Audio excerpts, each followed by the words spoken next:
Welcome back in focus ہیں مشیر اطلاعات خیبر پختونخوا شفیع جان. آپ کی باتوں سے سمجھ میں آ رہا ہے آپ نے جیسے کہا کہ مذاکرات کا اس وقت ماحول نظر نہیں آ رہا، نہ آپ ہوتا دیکھ رہے ہیں. تو پھر آپ کو کیا لگتا ہے کہ جو بیانیہ ہے عمران خان صاحب کا، جو جیل میں ملاقات کے بعد باہر بھی آتا ہے، پھر وہ سوشل میڈیا پر بھی آپ لوگ اسے ظاہر ہے پی ٹی آئی کا آفیشیل ٹویٹر ہینڈل اس کو ڈالتا ہے، جس میں وہ فوج کے خلاف اور فیلڈ مارشل عاصم منیر صاحب کے خلاف باقاعدہ پرسنل اٹیکس کرتے ہیں، اور یہ بات رانا ثناء اللہ صاحب نے کہی ہے کہ اس کی اجازت نہیں دی جا سکتی اور اسی لیے ملاقاتیں بند کی گئی ہیں. تو کیا پارٹی اب اس سے تھوڑا سا ہٹنا چاہتی ہے اور سمجھتی ہے کہ ہاں یہ آپ اختلاف کریں اسٹیبلشمنٹ سے، لیکن اس قسم کا اختلاف کی اجازت نہیں؟ نادیہ صاحبہ، پہلی بات کہ رانا ثناء اللہ کو بار بار کوٹ آپ نہ کریں، وہ ایک ڈمی ہے، ان کا کوئی حق ہی نہیں ہے ایز اے وزیر اعظم، ایز اے گورنمنٹ ریپرزینٹیٹیو، کیونکہ 17 سیٹوں پہ آئی ہوئی لوگ ہیں، غیر آئینی طریقے سے غیر آئینی عہدوں پہ براجمان ہو گئے، تو ان کو بار بار کوٹ نہ کریں. یہ بے اختیار لوگ ہیں، ان کے پاس کوئی اختیار نہیں ہے. اس کا آپ کو یاد ہوگا کہ ان کی وزیر اعظم نے ہمیں کہا تھا کہ میں پوچھ کے بتاتا ہوں. جب ایک ملک کا وزیر اعظم ایک ملاقات کے لیے پوچھ کے بتاتا ہوں تو اس سے بڑھ کے بے اختیار یا بے بسی کیا ہوگی. اور جہاں تک عمران خان صاحب کی بیانیے کا سوال ہے، پاکستان تحریک انصاف کا ہر ورکر، ہر رہنما، ہر پارلیمنٹیرین اس کے بیانیے کے ساتھ کھڑا ہے. ان کا جو ٹویٹر ہینڈل ہے ہم اس کو آن کرتے ہیں، کمپلیٹلی آن کرتے ہیں، اور وہ جو بیانیہ سامنے رکھیں گے پاکستان تحریک انصاف اس کے ساتھ انشاءاللہ کڑی ہوگی. اور جو بات آپ نے کہی کہ جیسے جتنے پارلیمنٹیریز ہیں، چاہے وہ ایم این ایز ہیں، ایم پی ایز ہیں، سینیٹرز ہیں، وہ سب عمران خان کی مرہون منت ہیں. ہمارا یہ ماننا ہے کہ تحریک انصاف ہی عمران خان ہے اور عمران خان ہی تحریک انصاف ہے. وہ ون مین آرمی ہے، اور وہ جو بیانیہ بھی سامنے رکھیں گے اس کا وزن پاکستان تحریک انصاف اٹھائے گی.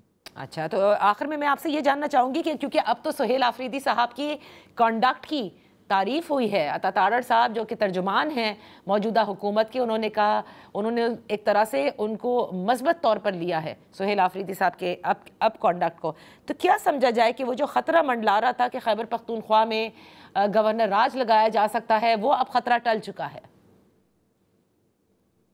دیکھیں، جہاں تک گورنر کنڈکٹ کی بات پہ میں آتا ہوں نادیہ صاحبہ، جہاں تک گورنر راج کی بات ہے تو گورنر راج کیوں خیبر پختونخوا میں لگایا جائے گا؟ کیا غیر آئینی غیر قانونی اقدام سہیل آفریدی صاحب نے کر دیا؟ اگر آپ انٹرنیشنل ٹرانسپیرنسی کی رپورٹ پڑھ لیں تو 40% کرپشن سندھ میں ہو رہی ہے، 39% کی کرپشن پنجاب میں ہے.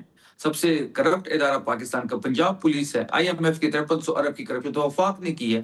اگر گورننس کے حوالے سے ہو تو سب سے پہلے گورنر راج سندھ میں اور پھر پنجاب میں لگنا چاہیے. جہاں تک سہیل آفریدی صاحب کی کنڈکٹ کا سوال ہے، دیکھیں انہوں نے ٹرائیاں کی، انہوں نے دھمکیاں دی، انہوں نے کیا کچھ نہیں کیا. 8 اکتوبر سے جب سے سہیل آفریدی صاحب نامزد ہوئے ایز اے وزیر اعلیٰ، تو ایک صاحب آئے، اس نے 3 گھنٹے کی پریس کانفرنس کر دی پشاور میں. اس کے بعد سہیل آفریدی کو ساتھ دہشت گردوں کے ساتھ جوڑا گیا، منشیات فروشوں کے ساتھ جوڑا گیا. کیا کچھ وفاقی وزراء نے اور ادارے نے نہیں کیا، لیکن پاکستان تحریک انصاف کے ایم پی ایز نے ان کو الیکٹ کروایا ایز اے چیف منسٹر. اس کے بعد عہد کا معاملہ، جب اس کے بعد انہوں نے دھمکیاں دی گورنر راج کی، اس میں بھی وہ نہیں آئے. اب انہوں نے ایک ٹیکٹس چینج کر دیا ہے، یہ اب سہیل آفریدی صاحب کی تعریف کر رہے ہیں، اچھی بات ہے، لیکن یہ بات بڑی کلیئر ہے کہ سہیل آفریدی صاحب جو ہے وہ، میں، سہیل آفریدی صاحب، مینا خان صاحب، ہم آئی ایس ایف سے لے کے یوتھ ونگ سے لے کے یہاں تک 15 سال کا سفر کر کے یہاں تک پہنچے ہیں. ہم عمران خان کے نرسری کے اوریجنل پروڈکٹس ہیں. پاکستان تحریک انصاف کے اوریجنل، ہم نے کوئی اور دوسری جماعت دیکھی نہیں ہے. سہیل آفریدی صاحب وہی کریں گے جو عمران خان صاحب کہیں گے، وہی لائن ٹوک کریں گے جو عمران خان صاحب ان کو بتائیں گے.